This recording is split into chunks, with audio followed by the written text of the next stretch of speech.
sommes à quelques kilomètres de Shanghai, aux portes de la Chine. Ici, des milliers de femmes et d'hommes sont mobilisés pour un chantier pharaonique. Ce projet hors norme est un défi technique et humain sans pareil. Car ici, ce n'est pas un, mais 9 porte-conteneurs qui sont construits, 9 géants d'acier parmi les plus gros du monde.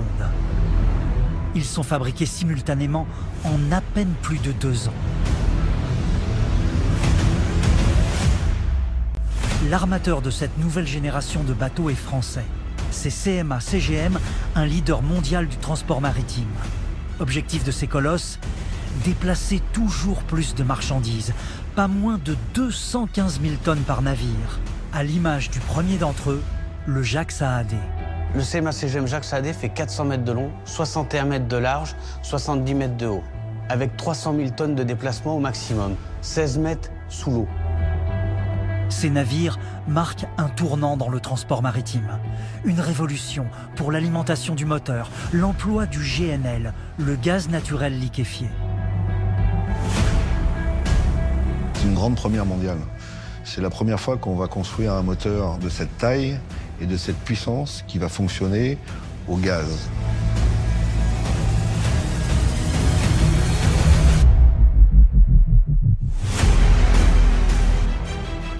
Symbole de cette innovation, une cuve révolutionnaire. C'est elle qui accueillera le gaz naturel sous sa forme liquide, à moins 161 degrés. Un gaz liquéfié moins polluant que le fioul. Ce gaz alimente un moteur unique, le plus gros moteur au gaz naturel jamais construit. Il fait près de 20 mètres de haut, soit un immeuble de 6 étages. Ce moteur fait tourner une hélice monumentale de 10 mètres. Chacun de ces navires est capable de transporter 23 000 conteneurs, soit 4 fois le tour du périphérique parisien, une fois mis bout à bout. On peut charger jusqu'à 12 conteneurs les uns sur les autres et 22 conteneurs dans la largeur. Il y a 11 cales comme celle-ci à bord du Jacques Saadé. Avec le manager du chantier et le commandant, vous allez pénétrer au cœur du poste de commandement et vous suivrez les moments clés de la construction de ces navires. Le navire vit, le navire est vivant, il bouge, il se transforme. Chaque vibration, on la ressent. Chaque son, on l'entend. Comment donner vie à ces 9 géants français en un temps record? Quelle technique pour maîtriser ce chantier démesuré?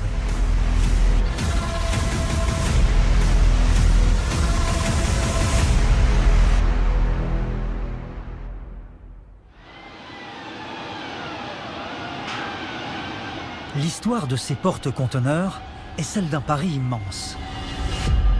Comment construire 9 navires en à peine plus de 2 ans, alors qu'en général, il faut 18 mois pour en construire un seul? Pour cela, il a fallu lancer ce chantier gigantesque, capable d'accueillir les navires et toutes les infrastructures qui s'y rattachent.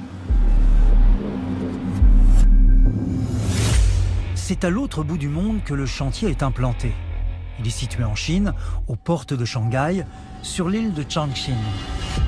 Ces installations navales s'étendent sur près de 4 km de long. Pour relever ce défi, ce chantier offre 3 cales sèches où vont se relayer les 9 bateaux. Des sites comme celui-ci, capables de sortir plusieurs dizaines de superstructures navales par an, il en existe peu. Essentiellement basé en Asie, ce continent a su développer un savoir-faire unique. C'est quelque chose d'absolument fascinant de voir ça et de voir l'efficacité industrielle auquel ces chantiers-là sont arrivés. Le chantier est une véritable ville. Au total, plus de 6000 ouvriers, techniciens, ingénieurs, venus du monde entier. Ce chantier me fait penser à un ballet extrêmement bien organisé. C'est un petit peu comme une fourmilière. Chacun a une fonction bien définie, ça grouille, ça fourmille partout. Le challenge à relever est de taille. Chaque bateau va devoir charger jusqu'à 23 000 conteneurs. Une première. Alors, leurs dimensions sont hors normes. Ils mesurent 400 mètres de long, l'équivalent de 4 terrains de football, 61 mètres de large et près de 78 mètres de haut. C'est plus grand que la Statue de la Liberté. À vide, il pèse 70 000 tonnes. Pour construire ces colosses dans les temps, il faut une vigilance et une organisation extrêmement rigoureuses à tous les niveaux.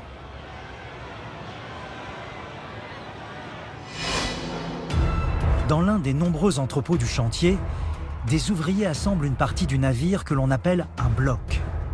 Car pour coordonner au mieux la construction des 9 bateaux, la logique choisie est celle de Lego géants.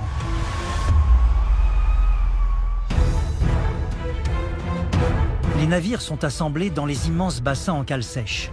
Les uns après les autres, les blocs sont amenés puis soudés entre eux. Un jeu de construction géant terriblement efficace. Chacun d'eux est spécifique, il possède une place précise dans le navire.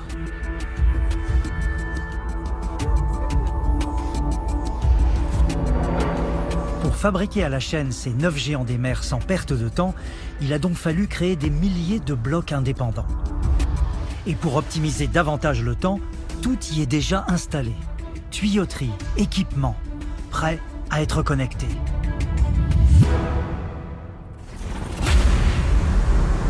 Ces méga-parties sont acheminées au cœur du chantier, près des cales sèches, pour être assemblées au reste du navire. On découvre à nu le squelette du bateau. Donc là, on a un bloc qui n'a pas encore été assemblé, donc ça nous permet de voir une coupe de la structure de la coque du navire. Donc ça, c'est l'épaisseur de la coque du navire. Ces bateaux sont des colosses à la peau très fine, mais extrêmement résistantes. Et ce sont surtout des puzzles complexes aux nombreuses pièces. Il nous faut environ 399 blocs pour assembler la coque. Chaque bloc va peser entre 150 et 300 tonnes. Une fois prêts, les blocs vont être soudés entre eux. Toutes les parties doivent être jointes avec une précision chirurgicale.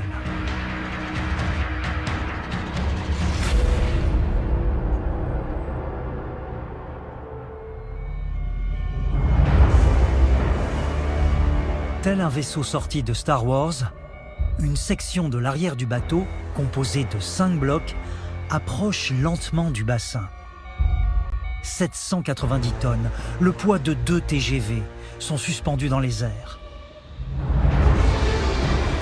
Les grues, appelées aussi portiques, sont tout aussi massives. Elles soulèvent jusqu'à 600 tonnes.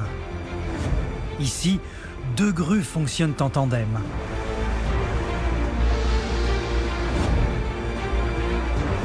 L'assemblage de ces méga-pièces doit se faire dans un alignement parfait.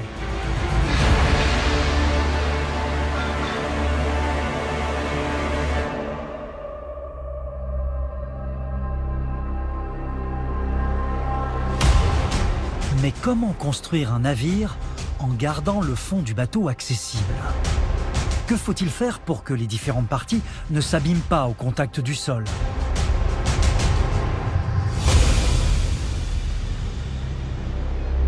On utilise de petits supports incroyablement solides. Dans le vocabulaire naval, on appelle cela des tins. Ils vont tapisser le fond du bassin. C'est sur eux que sera posé le bateau. Le tin est un morceau de béton avec une pièce de métal par-dessus. Chacun peut supporter 200 tonnes sans abîmer la coque. L'ensemble des tins va porter les presque 70 000 tonnes du bateau terminé.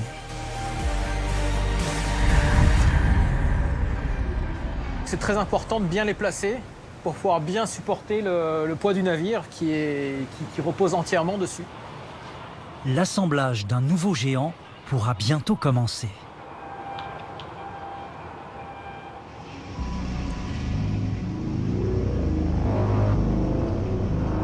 À l'origine, il y a les tôles.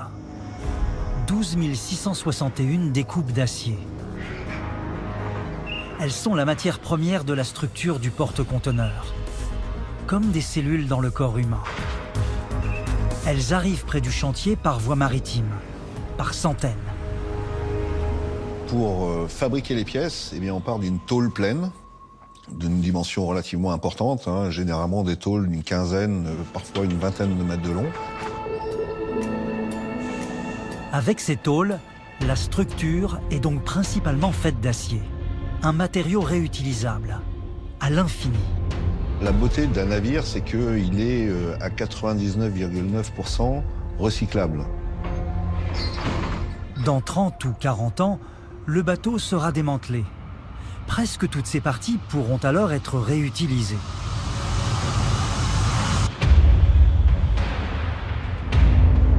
Aux alentours de l'entrepôt, un véritable champ de tôle. Des milliers de plaques attendent d'être découpées.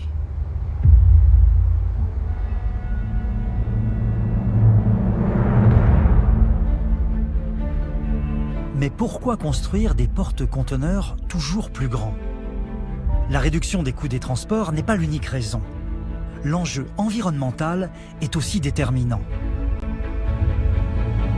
En effet, si l'on transporte 23 000 conteneurs en un seul trajet, on réduit d'autant les émissions pour chacun d'entre eux.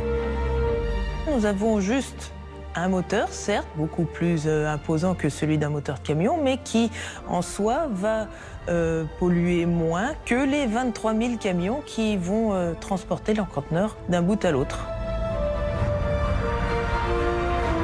Le trafic maritime est donc comparativement bien plus écologique que le trafic aérien ou routier.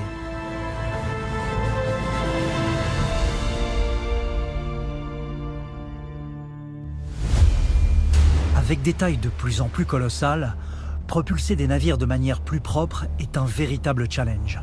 Un défi majeur de ce début de 21e siècle, arriver à la plus faible empreinte environnementale. Pour les 9 bateaux, un système de propulsion révolutionnaire a donc été mis en place. Contrairement aux anciennes générations de porte-conteneurs de même dimension, ils ne fonctionnent plus au fioul, mais sont alimentés au gaz naturel liquéfié. On appelle cela le GNL. Certains bateaux sont déjà alimentés ainsi, mais l'utilisation de ce carburant à l'échelle de porte-conteneurs de 23 000 unités est une nouveauté. C'est une grande première mondiale. C'est la première fois qu'on va construire un moteur de cette taille et de cette puissance qui va fonctionner au gaz. Ce choix de carburant présente un avantage majeur, une réduction importante des émissions de gaz à effet de serre. Lors des trajets, il est beaucoup moins polluant que le fioul. Le GNL est donc un atout primordial dans la course à la réduction de l'empreinte environnementale des navires.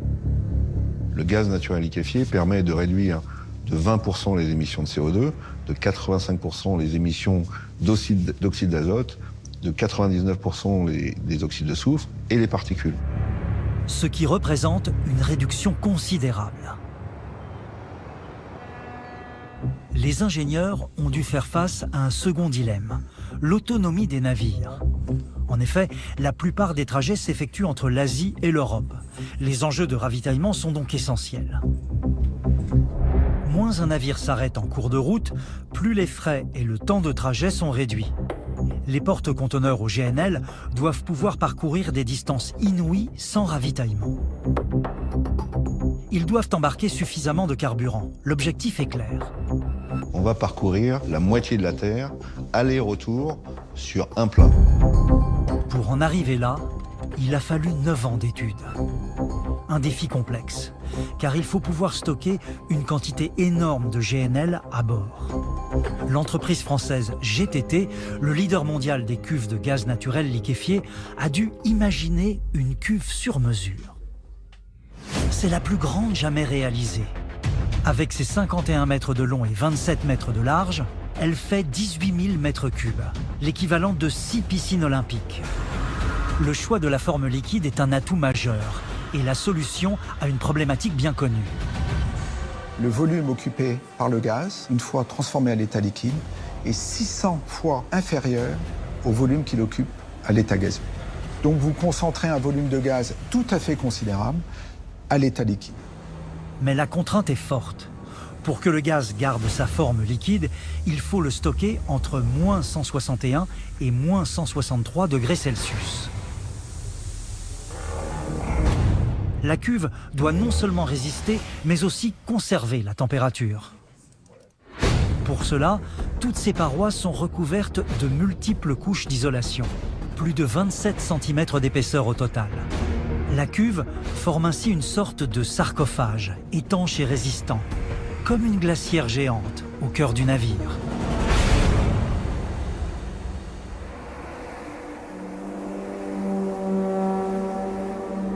Après 6 mois d'assemblage de blocs, une nouvelle étape, l'aménagement de la cuve.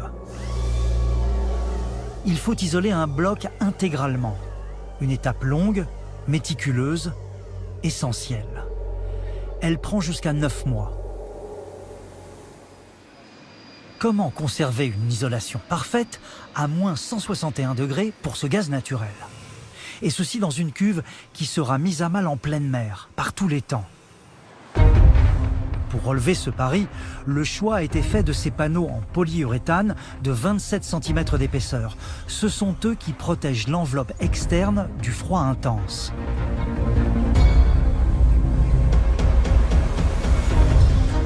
Les panneaux sont ensuite collés sur toute la hauteur de la cuve, puis fixés.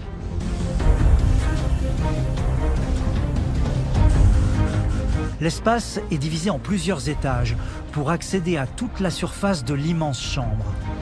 L'opération prend 7 semaines.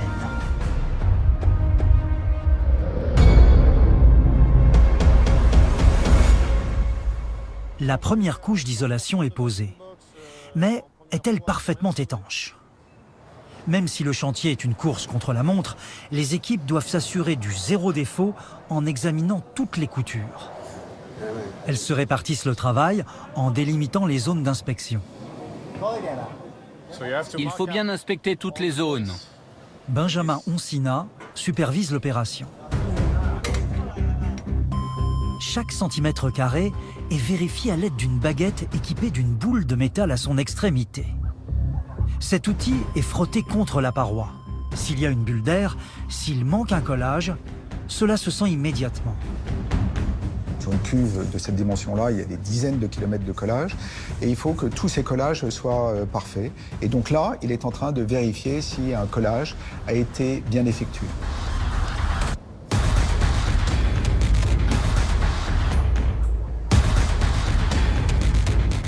Benjamin a trouvé un défaut. Dans ce cas-là, les techniciens utilisent une méthode efficace, surprenante par sa simplicité.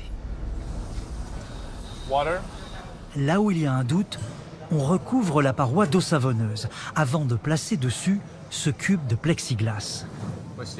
Grâce à une pompe, on y fait le vide. Si des bulles d'air s'échappent à travers la paroi, cela prouve que l'étanchéité n'est pas parfaite. Alors, le collage doit être impérativement refait, tout en respectant les cadences de construction. Pas une minute à perdre, il faut poursuivre l'opération sur les niveaux inférieurs. Le compte à rebours continue. Après 16 semaines, la première étape de l'aménagement de la cuve se termine. Une seconde, beaucoup plus longue, débute. La cuve, c'est le réservoir d'énergie du bateau. Le gaz liquide contenu à l'intérieur est acheminé jusqu'au moteur.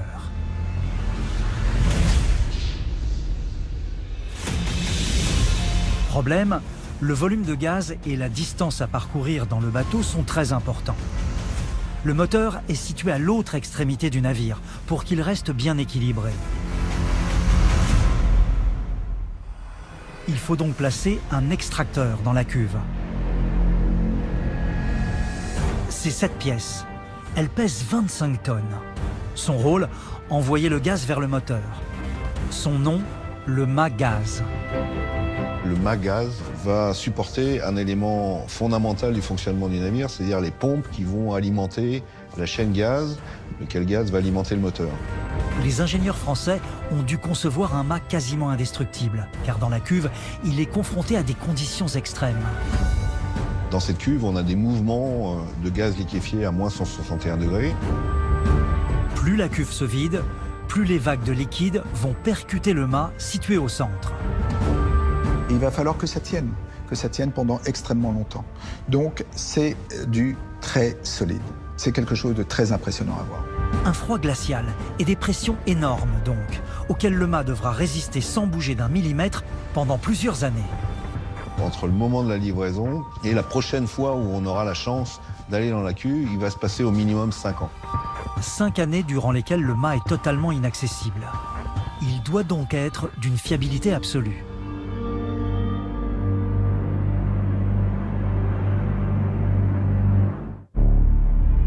Sur le méga chantier de Shanghai, le défi se poursuit.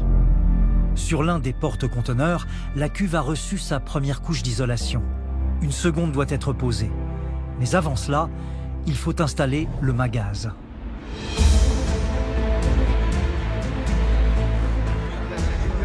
La pièce est introduite par le haut de la cuve.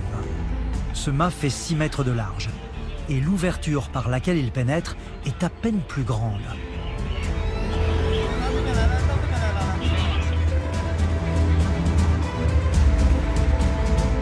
La descente se fait centimètre par centimètre, une quinzaine d'ouvriers mobilisés pour cette opération délicate.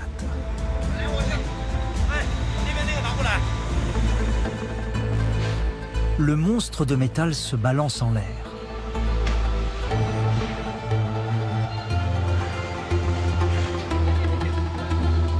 Le mât est solidement fixé au support en place. À son extrémité, à quelques centimètres au-dessus du fond de la cuve, 4 pompes. Elles vont récupérer chaque goutte de gaz liquide. Quand on voit ça, on se demande mais comment c'est possible? Comment ça va tenir? C'est suspendu au toit de la cuve et ça descend jusqu'en bas avec la pompe qui va pomper le liquide au plus près du plancher de la cuve. Une installation d'une fiabilité à toute épreuve. Les ouvriers peuvent poser la dernière couche d'isolation de la cuve, la membrane primaire, une tôle de 1,2 mm d'épaisseur. C'est elle qui donne l'aspect gaufré, si particulier au cœur des porte-conteneurs. Cette membrane si fine est pourtant d'une efficacité redoutable. En effet, le froid intense du gaz liquide contracte l'acier. Il est donc indispensable de donner de la souplesse à la structure. La membrane gaufrée, avec ses rebords ondulés, est la solution parfaite. Son génie, c'est la souplesse qu'elle a. Et cette souplesse, elle est produite par ces ondes. Ces ondes sur ces plaques d'acier inoxydable qui vont se contracter sans exercer d'effort sur les kilomètres de soudure qu'il y a dans la cuve. Pas moins de 6,5 km de soudure sont réalisés. D'une résistance extrême, ce sont les mêmes que dans l'aérospatiale. Après 8 mois de travail, la cuve a désormais son aspect final.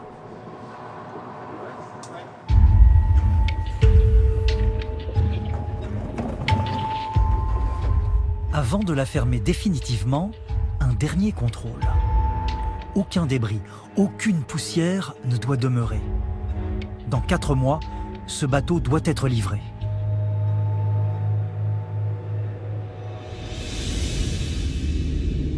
Trois mois après le début du chantier sur le continent, c'est une journée particulière qui commence pour les ingénieurs de CMA-CGM.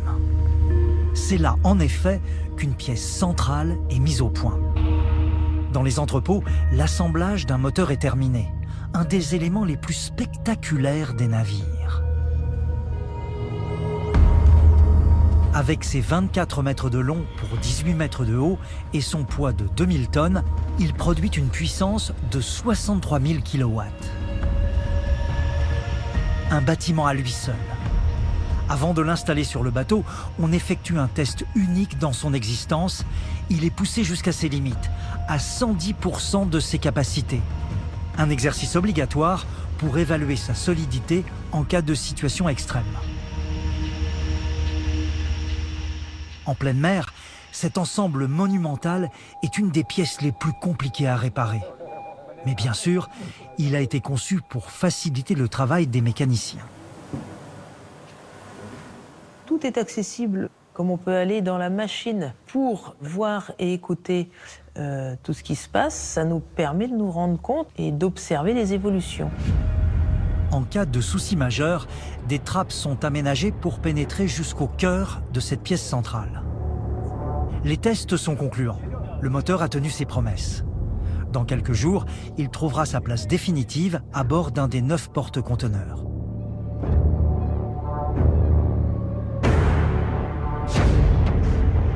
Neuf bateaux, c'est 9 moteurs à construire dans un délai très court. Alors, ils sont produits quasiment à flux tendu.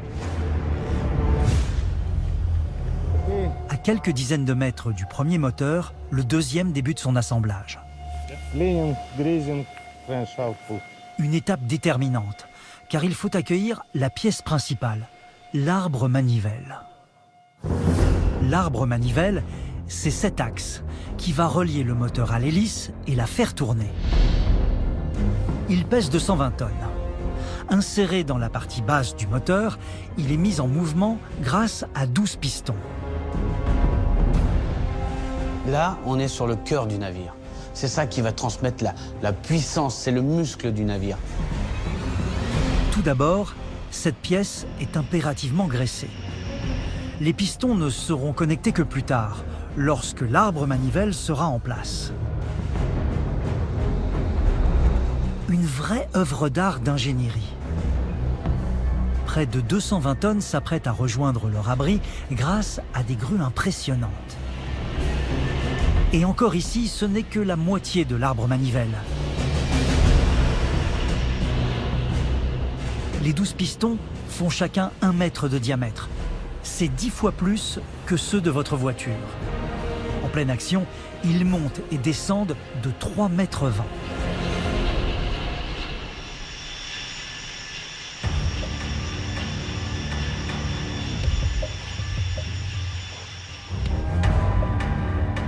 Le moteur doit maintenant rejoindre sa place définitive sur un des navires. Mais avant cela, il va falloir le démonter pour l'amener à bord. Et ce n'est pas si simple. Aucun véhicule n'est capable de déplacer les 2000 tonnes de ce colosse. Alors, il est divisé en 6 parties, chacune transportée par bateau jusqu'au chantier. Cette pièce est la partie principale. Elle contient l'arbre manivelle. Ce morceau est ensuite descendu. Avec ses 350 tonnes, un contact direct avec le sol, sans protection, déformerait le métal sous son poids. Alors, il est calé sur des pieds. Ce support, bien que temporaire, est solidement fixé.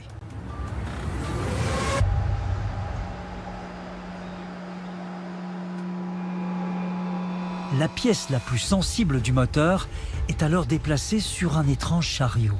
Cette pièce pèse 350 tonnes et pour la transporter de l'usine jusqu'à la grue qui va finalement la mettre sur la barge, on utilise un chariot. Ce chariot, dans notre langage, s'appelle une traîne. Pour supporter de telles masses, ces traînes possèdent jusqu'à 140 roues. Leur poids est supérieur à celui de 10 semi-remorques. Cet engin est piloté à distance, par télécommande. Sécurité oblige, il roule à moins de 5 km/h. C'est un transport extrêmement lent, ce qui est important quand on transporte une pièce aussi sensible que la partie basse du moteur. Quand la traîne arrive près de la barge, le bateau l'attend déjà.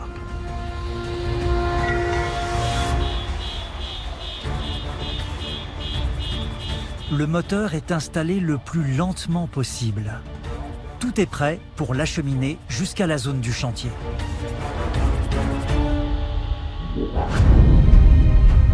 Pour faire avancer les porte-conteneurs pesant 300 000 tonnes une fois chargés, le système de propulsion se termine par une hélice à la forme unique. Son hydrodynamisme permet de maximiser son efficacité. Les pales sont étudiées de manière à ce que les filets d'eau le long de la coque et qui arrivent à l'hélice aient un passage optimum. Le nombre de pales est aussi étudié pour diminuer la consommation en combustible. Retour sur l'île, au cœur du chantier. Cette pièce a été conçue en Allemagne et fabriquée en Chine. Voici l'hélice. Elle pèse 92 tonnes pour 10 mètres de diamètre. Et c'est cette unique hélice qui va permettre de propulser le navire à 21 nœuds, ce qui représente environ 40 km/h. Elle est raccordée à cette immense pièce d'acier ronde. On l'appelle l'arbre porte-hélice, car c'est lui qui entraîne sa rotation. L'arbre porte-hélice va transmettre une puissance de 85 000 chevaux à l'hélice. Donc le but du test aujourd'hui, c'est de s'assurer que la surface de contact entre l'arbre et l'hélice soit parfait. Autrement dit, la compatibilité des deux éléments doit être de 100%. Aucun écart ne peut être toléré. À pleine puissance, le moindre jeu entre les deux pièces aurait des conséquences irréparables. Pour effectuer ce test, on utilise un colorant, le bleu de méthylène. Une fois les deux pièces insérées l'une dans l'autre, les traces de bleu vont révéler tous les points de jonction.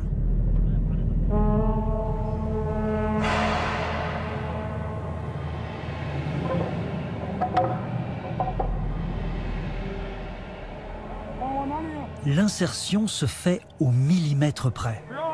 Il ne faut surtout pas forcer. 52,5. Ok, maintenant on est bien. Petit à petit, l'arbre est remonté. L'hélice et l'arbre porte-hélice se sont idéalement imbriqués. Là, on a un résultat parfait, on a 100% de contact, donc c'est super. Opération réussie. Prochaine étape, les deux pièces seront réassemblées directement sur le navire.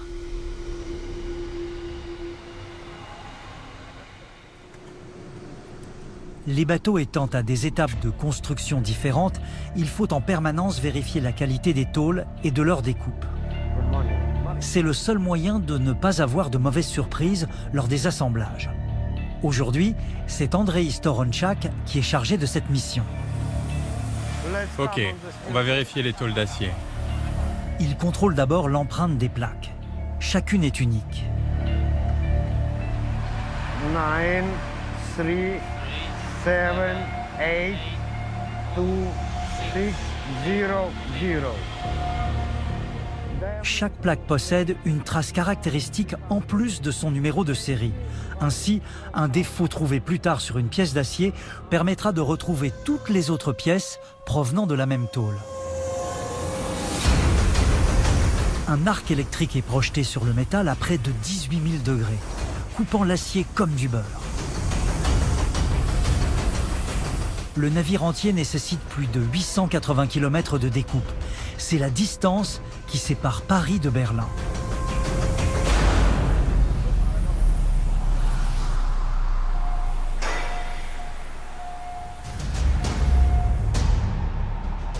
Ici, pas de robots high-tech, très peu d'automatisation. Tout se joue entre les machines industrielles et la main de l'homme. Chaque ouvrier y a sa place. Déjà, des parties d'un nouveau bateau prennent forme. Ces plaques peuvent maintenant être assemblées pour former des blocs.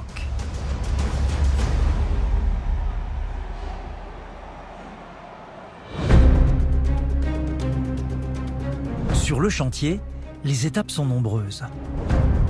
Entre construction, aménagement et inspection, Maintenant, je dois m'assurer que tout est bon. il est maintenant temps de poser le dernier bloc.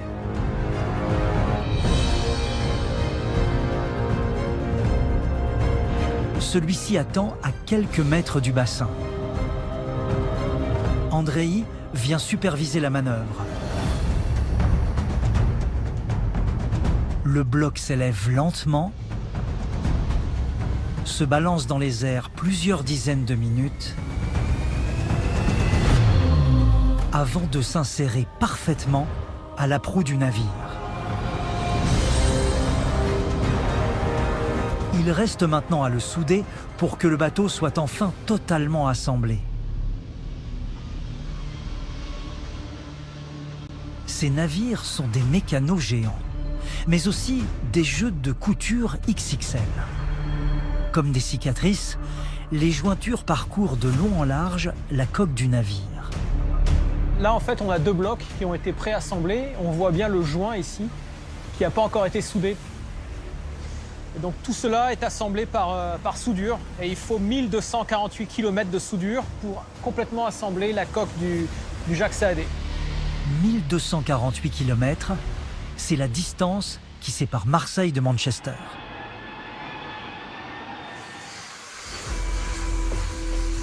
Partout sur le chantier, des jets d'étincelles. Des milliers de tôles sont jointes en même temps.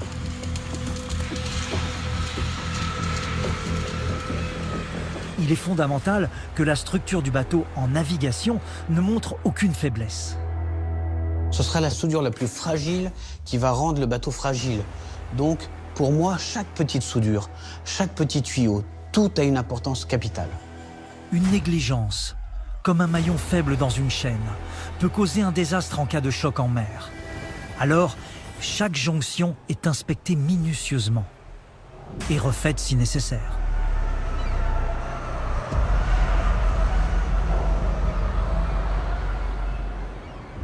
La construction en parallèle des 9 porte-conteneurs se poursuit. Il est temps de fixer l'hélice. Située sous la coque, sa pose est délicate. L'hélice a été fondue en une pièce dans un moule unique. Avec ses 92 tonnes et ses 10 mètres de diamètre, aucun avion ne peut la transporter. C'est donc par bateau qu'elle est arrivée sur le chantier. La fin de son périple est assurée par des grues titanesques. Elle la dépose avec soin dans le bassin. Il faut trouver les moyens de levage associés au poids de cet élément. Pour ça, on utilise des grues spécifiques. En l'occurrence, sur cet assemblage, on a utilisé 2 grues de 125 tonnes pour soulever cet élément et pouvoir l'assembler avec la précision requise.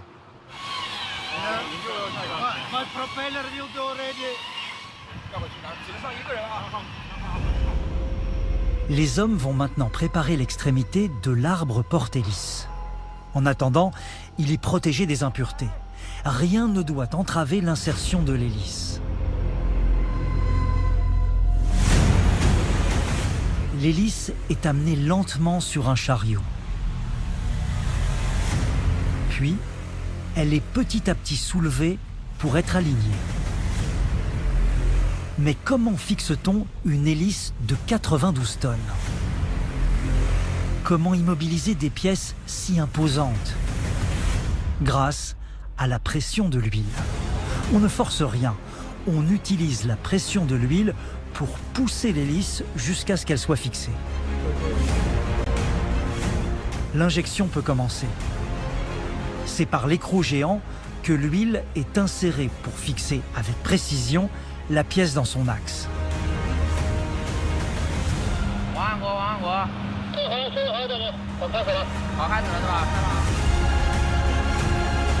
Sous le regard attentif de toutes les équipes, la pression de l'huile augmente. Elle est surveillée en permanence. Les vérifications se font directement sur la coque, à l'ancienne.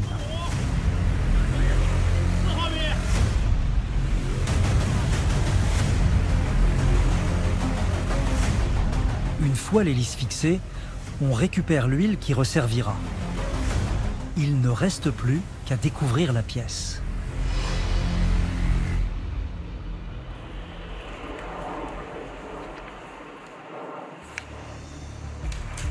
Cette nuit, ce moteur, sorti de l'usine, sera de nouveau assemblé.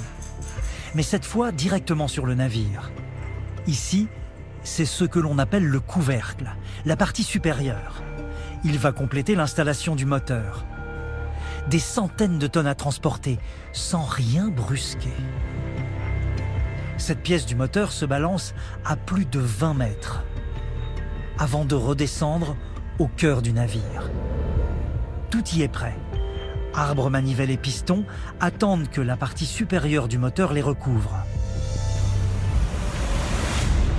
C'est le seul bateau de cette dimension à être alimenté avec du gaz liquide. L'enjeu, réduire la dépendance au pétrole et limiter les émissions polluantes. Pour arriver à ces résultats, la route a été longue. Il a fallu quasiment 7 ans de recherche et de développement pour mettre au point ce moteur et arriver au résultat qu'on attendait.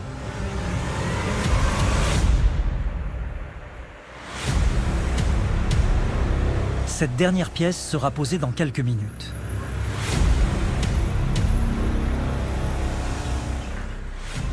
Quand on procède à l'assemblage d'un moteur comme ça, c'est un petit peu comme de la précision sur un moteur de voiture de course ou sur un réacteur d'avion. Il ne reste plus qu'à fixer les pièces entre elles.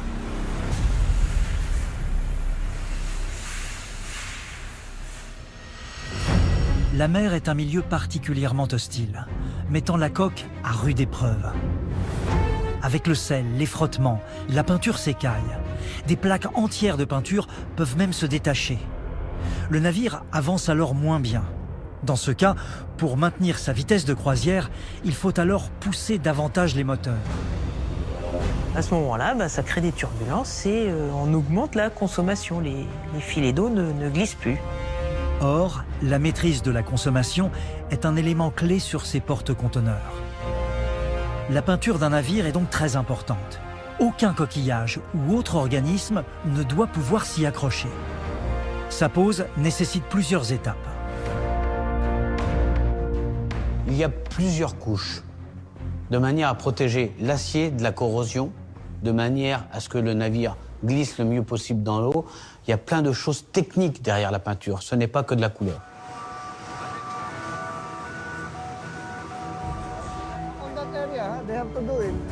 Avant de poser la dernière couche, il faut vérifier que la précédente est impeccable. Et ce n'est jamais le cas au premier essai. On trouve toujours quelques défauts. Un ingénieur va vérifier par lui-même. Il utilise un monte-charge pour tout checker. Et cette inspection n'est pas toujours de tout repos.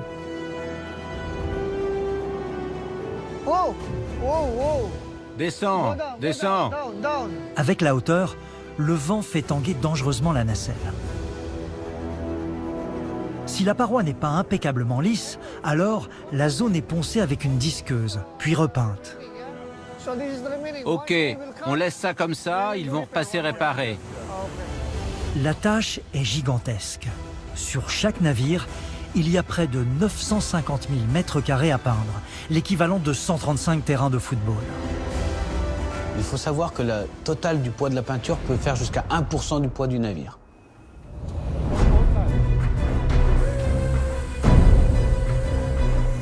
L'application de la dernière couche de peinture peut commencer. Elle va prendre entre 1 et 2 jours. Pour chaque bateau, on va utiliser près d'1 million de litres de peinture, dont environ 2/3 serviront à protéger la partie immergée de la coque.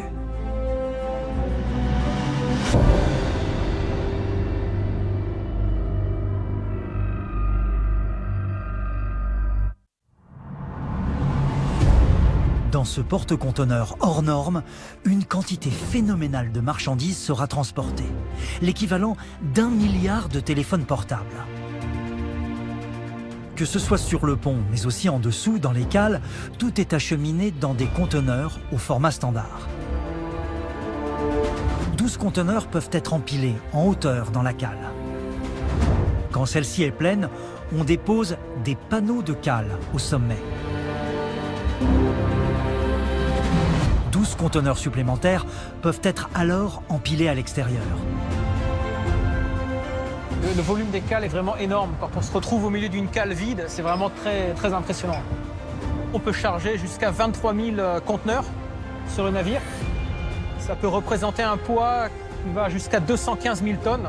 Donc c'est le poids de plus de 21 tours Eiffel. Parmi ces conteneurs, on trouve de tout. C'est tout transporté dans les conteneurs. On va transporter du bois, des minerais, des matières transformées, des téléphones, des déménagements, des voitures.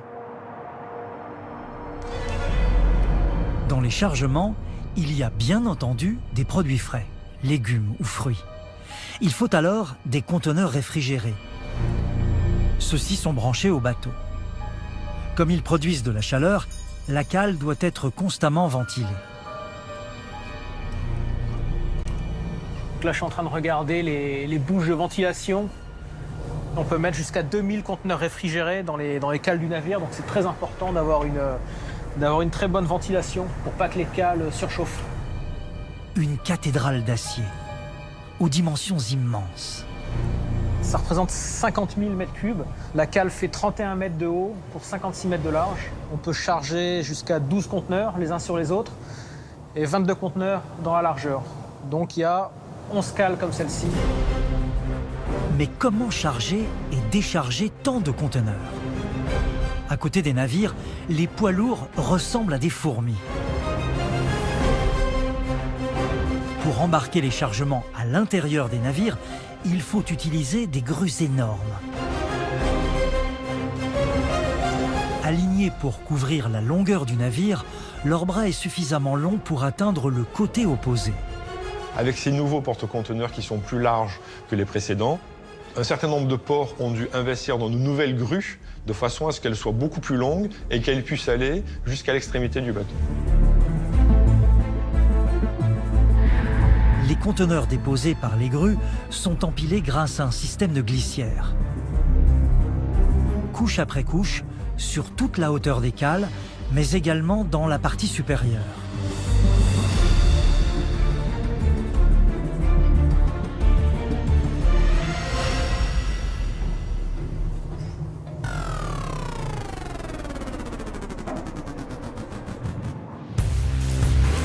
Ces glissières doivent être testées selon une méthode bien particulière. 26, 10, 32. On y fait descendre ce que l'on appelle un dummy container, un modèle factice qui fait exactement les mêmes dimensions que les futurs conteneurs. L'ingénieur CMA-CGM vérifie s'il y a le moindre problème. La plus petite torsion ou toutes sortes de déformations causées par la descente le long des glissières est signalée puis corrigée. Les accroches au sol sont également inspectées. Hors de question que les chargements bougent durant le transport. Tout semble sous contrôle. Le conteneur factice est alors remonté.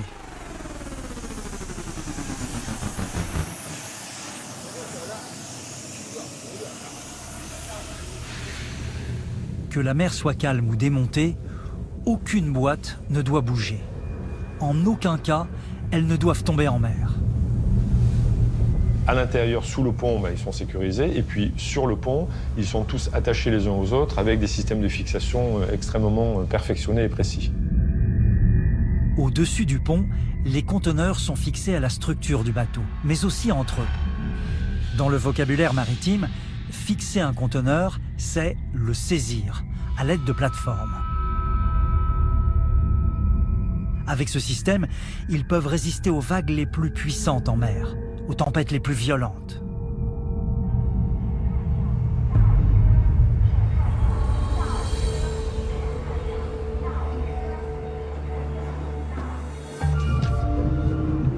Un lieu du navire est absolument vital.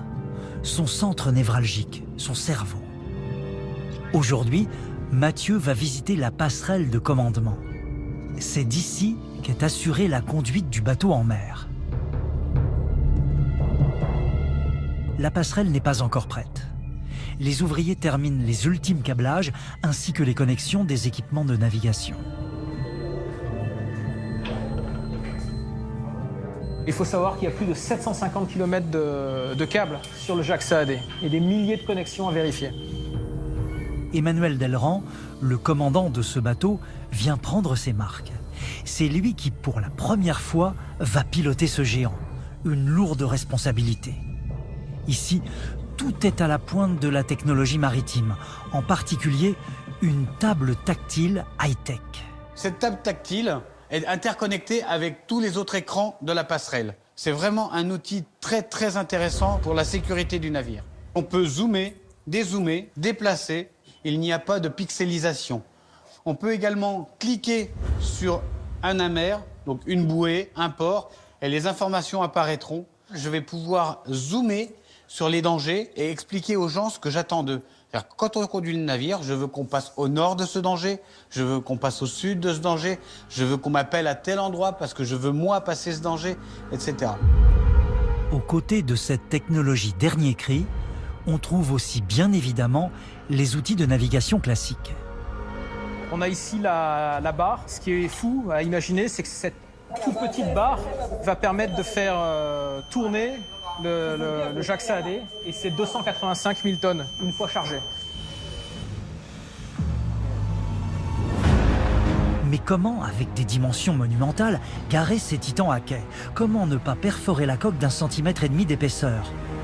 Il existe 2 postes extérieurs spécialement dédiés à cette manœuvre, un à bâbord, un à tribord. On y retrouve toutes les commandes du poste de pilotage. Donc là, tu as la console déportée, je l'ouvre. Lorsque je veux mettre le bateau à quai, ici, je viens à cette position ici et je regarde le quai en bas. Je vais utiliser le propulseur d'étrave qui est là. Quand je mets les commandes à droite, le navire va aller à droite. Je remets à 0. Quand je mets les commandes à gauche, le navire va aller à gauche. C'est l'avant qui est dirigé par ce système. Avec cette petite manette, je commande un moteur de 85 000 chevaux qui est directement relié avec l'hélice. Une manœuvre délicate, effectuée à 0,4 km/h. Problème, malgré la vitesse réduite, il est impossible d'avoir à la fois la vision de l'arrière et de l'avant d'un navire de 400 mètres de long. Pour y remédier, un système appelé Smart Eyes est installé. Ce sont 8 caméras réparties sur le bateau permettant de voir toute la longueur du quai sans déformation. Ainsi, le porte-conteneur peut être approché en parallèle sans risque de dommages. Là, j'aurai l'indication de mes caméras, de ma position sur la carte, de mon éloignement du quai. En fait, là, c'est un petit peu comme l'intérieur d'un cockpit d'avion. La construction du premier porte-conteneur, le Jacques Saadé, touche à sa fin après 1 an et demi de travaux. Les 8 autres seront tous achevés au cours des 8 mois suivants. Pour la première fois, le Jacques Saadé part en mer pour 15 jours de test. L'intégralité de ces équipements est alors contrôlée en conditions réelles. Tout se fait depuis la passerelle où l'ensemble des appareils sont interconnectés. On a par exemple les radars, on a les cartes électroniques, on a aussi un système d'identification des navires. Donc toutes ces informations peuvent être regroupées sur un seul et même écran. Des données externes au navire donc, mais on y trouve aussi des données propres au porte-conteneur. On a aussi toutes les informations relatives à la puissance du moteur, rotation de l'hélice, angle de barre. Et donc toutes ces informations sont directement accessibles et facilement accessibles pour l'officier de quart ou le commandant. Ces équipements, cependant, ne suffisent pas. Ils sont juste une aide à la navigation. Une machine ne remplacera jamais un homme. C'est l'expérience des équipages qui est déterminante. Le navire est l'un des navires les plus informatisés électroniques du monde. On a toutes les informations que l'on désire. Toutefois, commander un navire, c'est croiser les données et être sûr de ce qu'on lit sur les écrans. Speed 24, 6, Vitesse 24, 6, 11. Distance 7, 5, 9, 6. 5, 9, 6. Ok, merci. Ok, thanks. On teste les équipements électroniques, mais aussi les éléments mécaniques. Comment ce tout nouveau moteur va-t-il réagir? Des essais vitesse sont menés. Le moteur principal est réglé à 90% de puissance. Et donc on mesure tous les éléments extérieurs qui peuvent influencer sur la vitesse, comme la direction et force des vagues, de la houle, du vent. Nous, ce qu'on veut, c'est avoir la plus faible consommation possible, et donc la plus faible empreinte environnementale. Alors le bateau est poussé à ses limites lors de ces tests. On va faire des essais que le bateau ne verra plus jamais. Il va voir ça une fois dans sa vie. 3, 2, 1, start! Aujourd'hui, le moteur réagit correctement lors des tests. Demain, une autre épreuve attend le navire. Lorsque le bateau est à l'arrêt, il ne doit plus bouger. Il faut alors faire appel à l'un de ses éléments les plus emblématiques, son ancre. Elle aussi est bien sûr testée. Ici, l'ancre est à l'image du bateau, tout en démesure. On check le mouillage, ainsi que les performances de ce que l'on appelle le guindeau. J'ai regardé l'ancre, elle est bien droite. C'est-à-dire le mécanisme permettant de remonter l'ancre sur le bateau. Donc nous avons mouillé l'ancre par plus de 100 mètres de fond. Et maintenant on vérifie les performances du guindeau. On vérifie que le moteur est capable de remonter le poids de la chaîne et le poids de l'ancre qui pèse plus de 27 tonnes. Et c'est sans compter les maillons. Chacun fait 300 kilos. L'ensemble de la chaîne pèse près de 372 tonnes, un poids supérieur à 60 éléphants d'Afrique. Après quelques minutes, l'ancre sort des flots. Le bateau semble prêt à traverser les océans.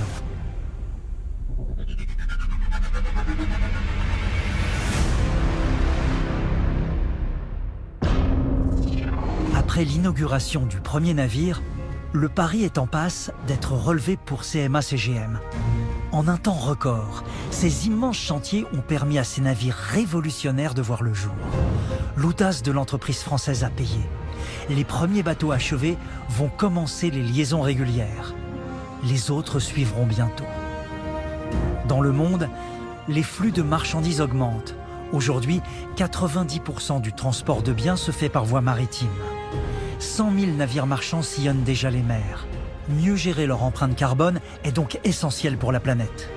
Le monde maritime, d'une manière générale, est en train de vivre une révolution très importante. Le défi environnemental du transport maritime, il est immense.